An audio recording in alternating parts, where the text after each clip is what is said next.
আসসালামু আলাইকুম বন্ধুরা, আরএস কিচেনে আপনাদের সবাইকে অনেক অনেক স্বাগত জানাই। আজ আমি তৈরি করে দেখাবো শীতকাল স্পেশাল পাটিসাপটা পিঠা। পাটিসাপটা পিঠা তৈরি করার জন্য এখানে আমি দুধটাকে আগে থেকেই জাল করে অনেকটাই ঘন করে নিয়েছি। এখানে আমি 1 কেজি দুধ জাল করে আধা কেজি করে নিয়েছি। এখন আমি এটা দিয়ে পাটিসাপটা পিঠার যে খিসাটা হয় ওই খিসাটা তৈরি করে নেব। এর জন্য দুধটাকে আমি আরেকবার ভালোভাবে ফুটিয়ে নেব। অপেক্ষা করব দুধটা ফুটে ওঠার জন্য।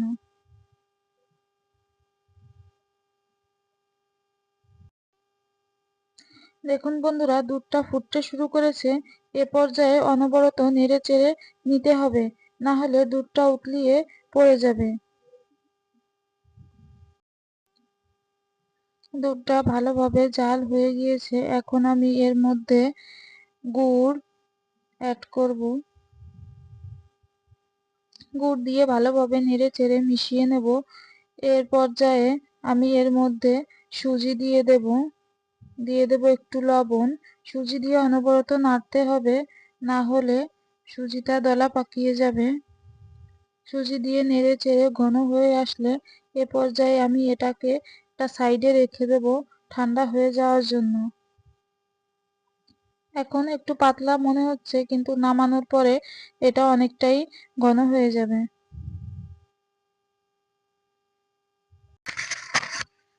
সেটাকে এখন আমি নামিয়ে একটা সাইডে রেখে দেব ঠান্ডা হয়ে যাওয়ার জন্য। এখন আমি একটা বলে একটু গুড়, একটু চিনি আর একটু পানি দিয়ে গুলিয়ে নেব পাটিসাপটা পিঠার ব্যাটার তৈরি করার জন্য। এটা ভালোভাবে গুলাতে হবে যতক্ষণ পর্যন্ত চিনি আর গুড় পানির সাথে মিশে না যাচ্ছে। চিনি আর গুড় ভালোভাবে পানির সাথে মিশে গিয়েছে। এখন আমি গুঁড়া দিয়ে আস্তে আস্তে ভালোভাবে মিশাতে থাকবো। ভালোভাবে সময় নিয়ে মেশাতে হবে যাতে ভিতরে কোনো দলা পেকে না থাকে। এবার পিঠা তৈরির জন্য চুলায় একটা প্যান বসিয়ে নিয়েছি। ওই প্যানের মধ্যে একটু করে ব্যাটার দিয়ে এভাবে একটু ঘুরিয়ে নিতে হবে, তাহলে এই রুটিটা গোল হয়ে যাবে। এর পর্যায়ে এক সাইড থেকে একটু করে ফিসা দিয়ে হালকা হাতে বটে নিলেই তৈরি হয়ে গেল একটা পাটিসাপটা পিঠা। একটা পিঠা তো তৈরি হয়ে গেল, আমি আরো একটা পিঠা তৈরি করে দেখাচ্ছি। একটু করে ব্যাটার দিয়ে একটু ঘুরিয়ে নিয়ে তারপরে এক সাইড থেকে খিরসা দিয়ে আবারও হালকা ভাবে বটে নিলেই তৈরি হয়ে যাবে আরো একটা পাটিসাপটা পিঠা।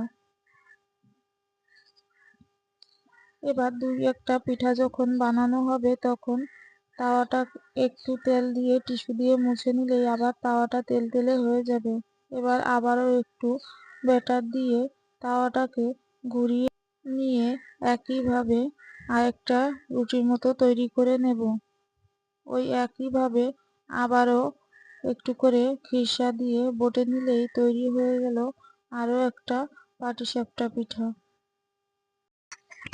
আমার ভিডিওটির কোথাও কোনো অংশ যদি আপনাদের একটুও ভালো লাগে তাহলে একটা লাইক দিয়ে আমার পাশে থেকে যেতে পারেন।